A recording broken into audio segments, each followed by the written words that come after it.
Bonjour à tous, aujourd'hui dans cette vidéo on va s'attaquer à la MP5 Tokyo Marui. Elle a un petit problème de sélecteur de tir, je l'ai neuf ici, mais la partie qui vient entre le sélecteur et le sélecteur plate n'était pas disponible, donc je les ai imprimés en 3D. Je savais pas si c'était ce modèle ou celui-ci, donc j'ai imprimé les deux. On verra bien ce que ça donne, mais d'abord, le petit jingle.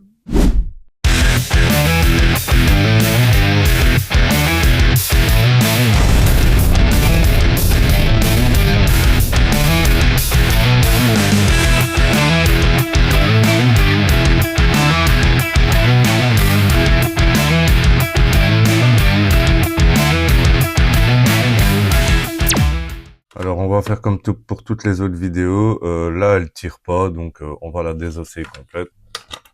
C'est plus simple, on va pas s'amuser à chercher, on va tout simplement la démonter. Alors on va dévisser la goupille de la crosse et la goupille du lower. Les goupilles avec des vis plates d'un côté. Hop. C'est les deux mêmes, donc on n'est pas obligé de les séparer. Hop. Crosse d'un côté. Alors ici, on va démonter le capot moteur. La vis est un peu abîmée. On fait attention quand on le soulève avec un tournevis. On perd pas la petite cale de réglage. Le moteur a l'air neuf, mais c'est pas parce qu'il a l'air neuf qu'il est neuf.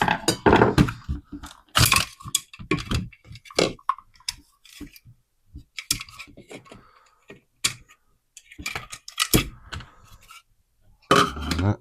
Alors celle-ci, il faut l'ouvrir complètement. Hop, on retire le réglage du hop-up.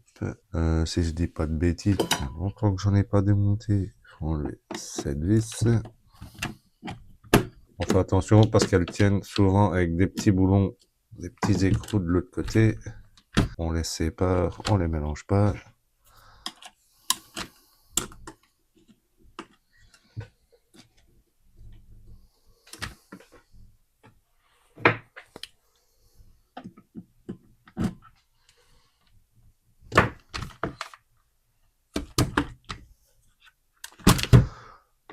Ici, il faut enlever la mire arrière.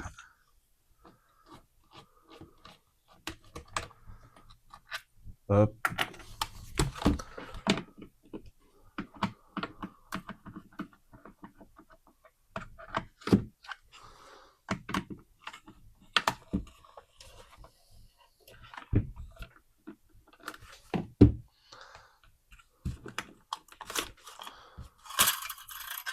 Hop là.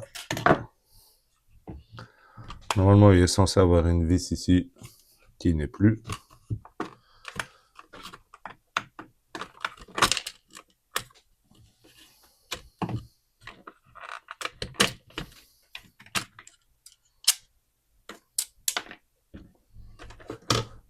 Vous voyez, ça va très vite à démonter.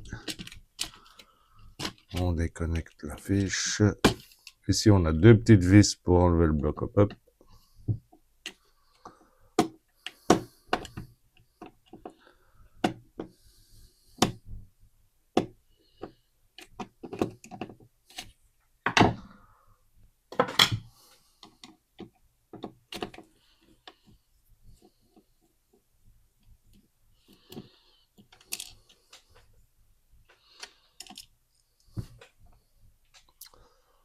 On sépare bien ces vis. Je ne le répéterai jamais assez.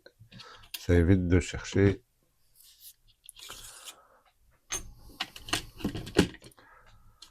Et voilà, on a la gearbox, le canon, le bloc hop-up. Elle a l'air bien. On va contrôler ça et on va vérifier. Alors comme d'habitude, on va commencer par le joint hop-up. On démonte le bloc. Ici, c'est très simple. Deux petites vis. Hop. Bon, il y a beaucoup plus simple. MP5, c'est comme ça. Voilà. Hop. Ici, il faut le tirer un petit peu parce qu'il y a deux petites encoches qui viennent se mettre dedans. C'est pas toujours simple. On peut s'aider d'un petit tournevis plat en y allant tout doucement. Voilà. peut se le mettre de côté, on y reviendra après. Alors, ça c'est un Maple Leaf. C'est déjà un que j'avais changé, ça. Je l'avais déjà démonté il y a pas longtemps. Hop, on fait tremper. On voit que ça fait pas mal de bulles. On se prend un petit essuie, un petit coup de dégraissant. Et on y va généreusement dans le canon. Je vais jamais jusqu'au bout. On le tire en tournant. Vous commencez à avoir l'habitude sur ma méthode de travail, je pense, maintenant. Hop. On tamponne un peu l'excès. On repasse à sec. En tournant, on pousse. En tirant, on tourne. Pour le canon, c'est ok. Pareil avec le bloc up, on passe un petit coup de dent avec la tige. On regarde dedans si on n'a pas perdu le nub. Là, ici, visiblement, je crois qu'il n'y en a même pas dedans. Non, il n'y en a pas. On va chercher et on en remettra un dedans. Je dois en avoir qui traîne dans une boîte. C'est pas très grave. On va s'attaquer à la gearbox. On va la démonter et on va mesurer le nozzle. L'ancien propriétaire avait changé le système d'étanchéité, mais je crois qu'il a pas mis le bon nozzle dedans. Sur les MP5 Tokyo Marui en V2 comme celle-ci, le nozzle doit mesurer 20,4 mm. Il y a une tolérance de 0,1. Donc il peut faire 20,03 ou 20,5 maximum. En dessous, ça fonctionne pas. Au-dessus, ça fonctionne pas. Les billes passent pas. Et en dessous, ça fait des pertes dans l'étanchéité. La gearbox ici, je l'ai jamais démontée. Mais on va, c'est une V2 standard. On va lui faire un entretien complet tant qu'on y est. Je vais vous passer l'étape de toute façon si vous voulez voir comment on fait une étanchéité correcte, un calage de gear et un nettoyage complet de la gearbox sans tout flinguer. Il y a un petit tuto disponible sur la chaîne. On voit déjà que c'est pas les vis d'origine. J'ai déjà peur pour l'intérieur. Pas une QD, donc on va faire attention parce qu'on voit que le piston est reculé au max. Il est plus reculé au max. Voilà. Et on voit que c'est dégueulasse. Donc je vais la nettoyer et je reviendrai en fin de nettoyage quand je serai prêt à la refermer. Alors nous voilà de retour sur la MP5. Alors j'ai eu les pièces aujourd'hui. 10 jours j'ai attendu. Ah bon, je suis allé chercher un piston 15 dents SHS. Finalement je les ai trouvés dans ma boutique d'airsoft habituelle. J'ai annulé la commande en ligne et ici j'ai trouvé une petite nouveauté. C'est un nozzle réglable de 19 à 22 mm. On va regarder pour régler ça. Je connaissais absolument pas. Il est en métal et il y a un petit O-ring à l'intérieur. Donc je me suis dit allez, pourquoi pas. Comme ils avaient pas la bonne taille, on va prendre un réglable. Il suffit de le tourner pour le régler. Donc on va voir ce que ça donne. Hop. Qu'est-ce qu'il dit ce truc? Alors, ajustement de 19 à 22 mm. Donc dans un sens pour serrer, dans l'autre pour desserrer. Jusque là, logique. Faudrait que pour le coup, il soit pas grippé. Et pour la MP4, il doit faire 20,4 si ma mémoire est bonne. Là, on est à 18,5. 18,6. 19. On verra si c'était une bonne affaire. C'était pas cher. Je crois que j'ai donné moins de 6 € pour ce truc. Et le piston, j'ai donné 15,90. Vu que c'est dans les prix, il y a le piston, la tête de piston et le joint. 20,2, 20,3, 20,4. 20,4. Donc là, on est bon. On se le met de côté. Là, on va enlever le petit joint. On va le faire tremper un peu dans de l'huile silicone. Le temps qu'on démonte la bête. Donc normalement, on va retrouver peut-être des performances optimales avec cette petite MP5. En plus, je suis en train d'imprimer des pièces, notamment un garde-main avec des rails Picatinny et un silencieux. Et on va essayer de transformer ça. On va mettre une crosse M4 dessus. On va essayer de faire une réplique assez badass. Alors quand on la modifiera, bien sûr. Je ferai ça en vidéo. Comme ça, vous pourrez voir l'évolution du schmilblick. N'oublie pas de remettre les schémas en place. Il y en a pas, ok. Ça c'était mis. Je l'avais graissé si je me souviens bien, ça se voit. Par contre, j'ai dû ranger le piston et la tête de piston et la tête de cylindre et de cylindre, pardon. Alors, on va lui mettre. On va lui remettre un d'origine. Hein. Non, non. pense que celui-là pourra faire l'affaire. Normalement, ils sont en laiton. Moi, je suis pas fan, mais j'en ai une chier.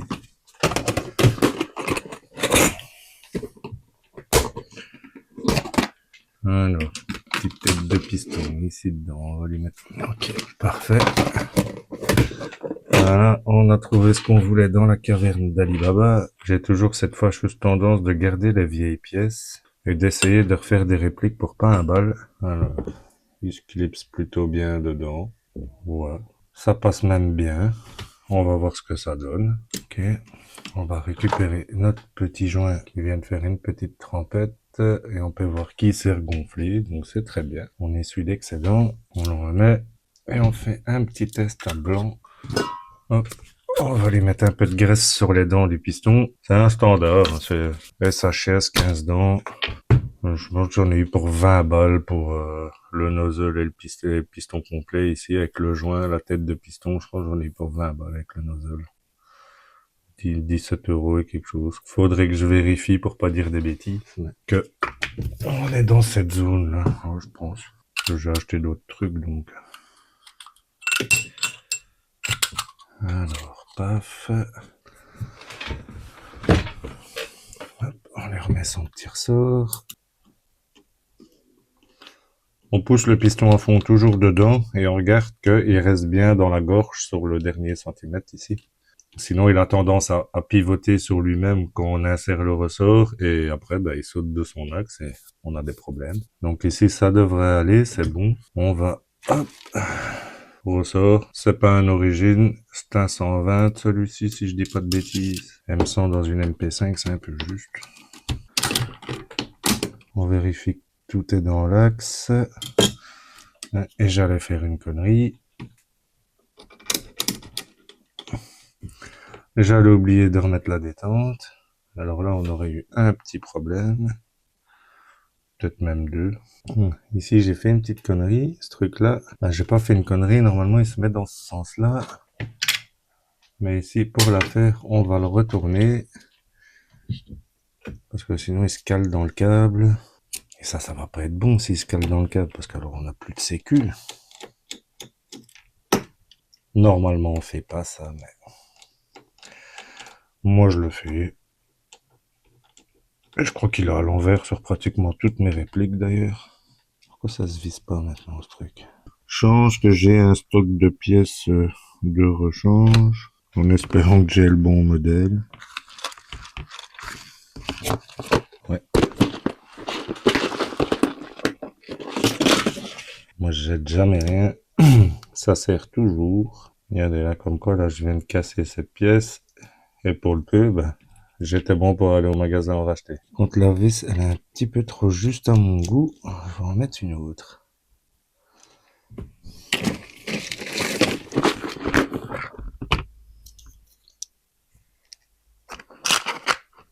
Voilà, c'est nettement mieux. Hop. Ne jetez jamais rien, les amis. Jamais. Tout sert un jour ou l'autre. Alors maintenant, on va peut-être pouvoir replacer la détente. Maintenant, on peut lui mettre son petit ressort en vérifiant que...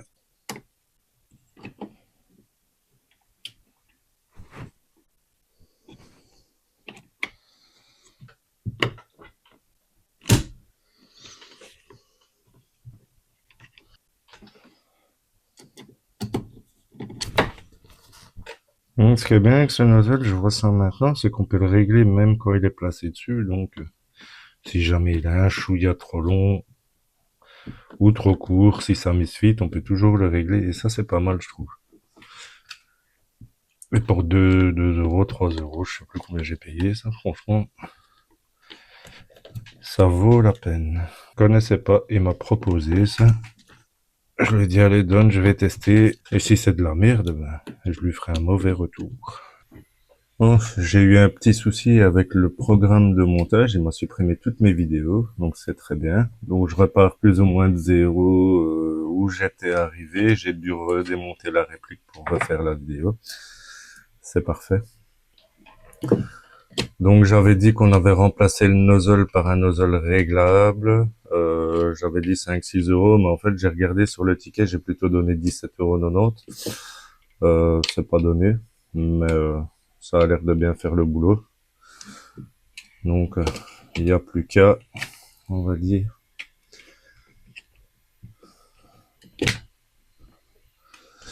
Voilà. Emmerdant, mais bon, voilà. C'est comme ça, on peut rien y faire. C'est malheureusement comme ça.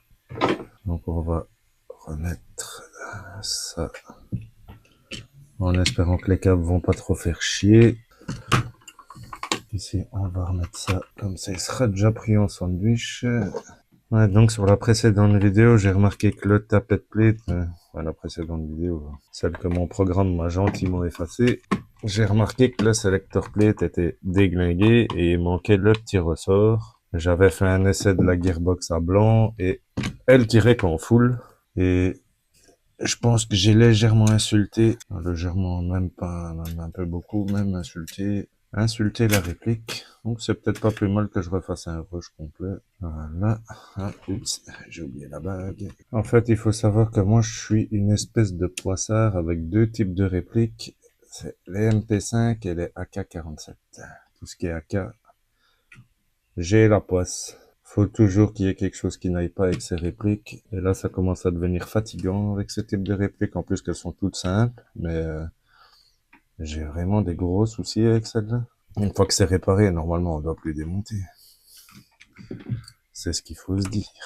Ok, ok. Le levier fonctionne. Maintenant, on peut remettre...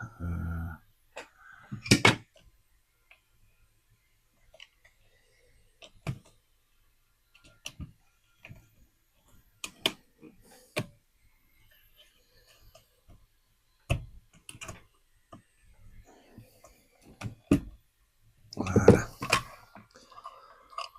Maintenant, ça va d'aller comme dans du beurre. Enfin, j'espère. Vous aurez quand même pu faire un système de montage plus simple que ces câbles. Mais bon, on va pas se plaindre.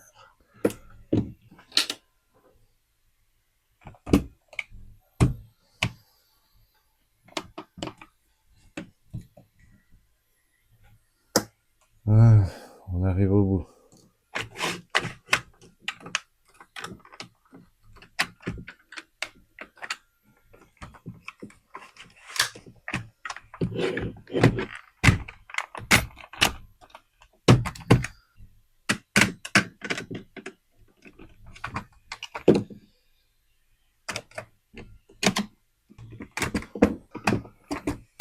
Voilà. Hop, encore une petite goupille ici. Hop.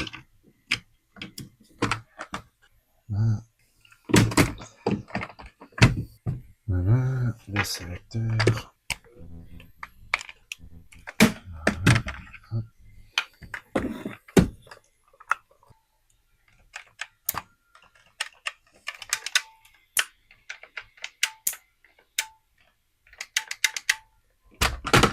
Bon. La pièce imprimée en 3D, je viens de la péter en plus. On va quand même faire un essai et on la remplacera plus tard. Bon alors j'ai finalement pu réimprimer d'autres pièces. Je sais pas si on verra bien ici. Donc ici on peut voir que la qualité d'impression elle est assez médiocre. Il y a des morceaux qui partent un peu partout. Celui-ci a cassé au niveau de la tête ici. Donc j'en ai réimprimé plusieurs en plein dans une autre matière.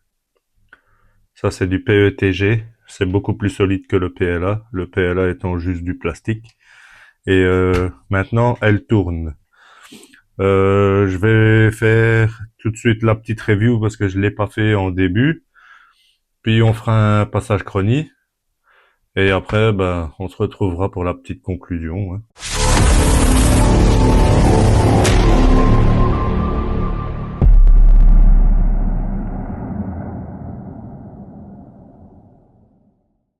Alors, pour cette petite review, donc on est sur une Tokyo Marui. C'est un pistolet mitrailleur produit par les Allemands Heckler et Koch depuis les années 60, d'après ce que je peux voir ici.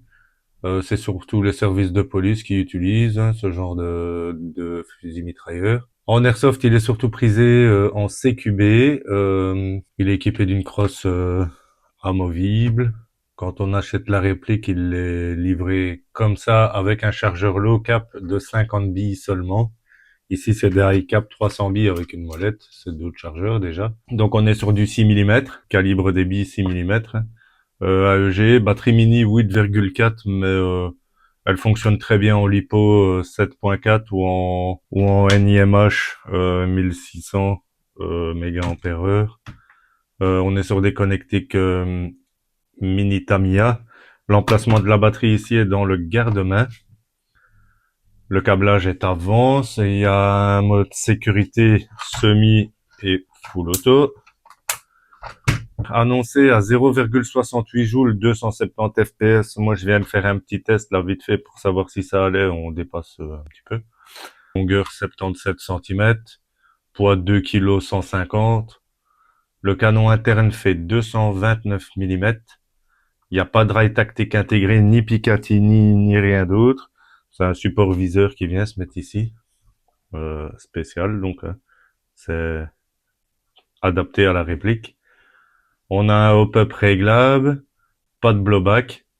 Le moteur est en EG700 basique, de base. On est sur une gearbox V2, pas de MOFSET. Tout le corps est en ABS. Mis à part ça, je pense qu'on a fait le tour. Optique d'origine, bien sûr, intégrée. À savoir qu'elle va être modifiée, celle-ci. Regardez-la bien parce que je referai une vidéo dans quelques temps où j'ai imprimé un garde-main spécifique avec des rails Picatinny sur les côtés et en dessous, un silencieux spécial, et on va imprimer aussi un adaptateur de crosse pour mettre une crosse M4 dessus. On va complètement la transformer et en faire une réplique unique. Donc voilà, et ben on se retrouve après pour la petite conclusion. Hein. Ça n'a pas été simple cette réplique.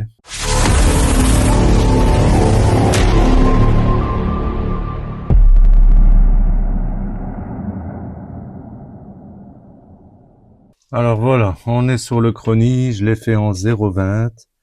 Je viens de faire un shoot pour test là. 332.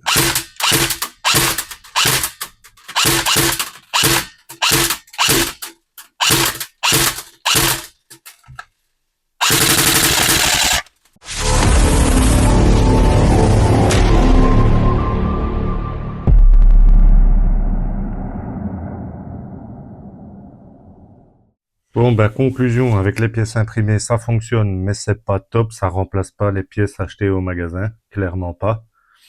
À mon avis, il doit avoir du défaut dans l'axe ici, parce que j'ai dû chauffer le sélecteur pour le passer dedans et qu'il ait bien la forme. J'ai dû le chauffer pour l'emboîter dedans, parce qu'il s'emboîte pas dedans. C'est un peu juste, mais sinon ça fonctionne. Les trois modes de tir fonctionnent. On est sur 330, 333 fps au max. À savoir que c'est pas un ressort M100 comme il y a d'origine dedans, c'est un M120. Donc on est un peu plus haut que les stats constructeurs. Donc pour moi c'est une petite réussite. C'est pas fiable à 100%, mais c'est une petite réussite quand même. Ce que je voulais faire, c'est surtout vous montrer que c'est possible et que c'est faisable. Donc voilà. N'hésitez pas dans les commentaires, vos questions. N'oubliez pas de liker, de vous abonner, c'est très important. Et pour la prochaine, je sais pas ce qu'on va faire, on verra bien.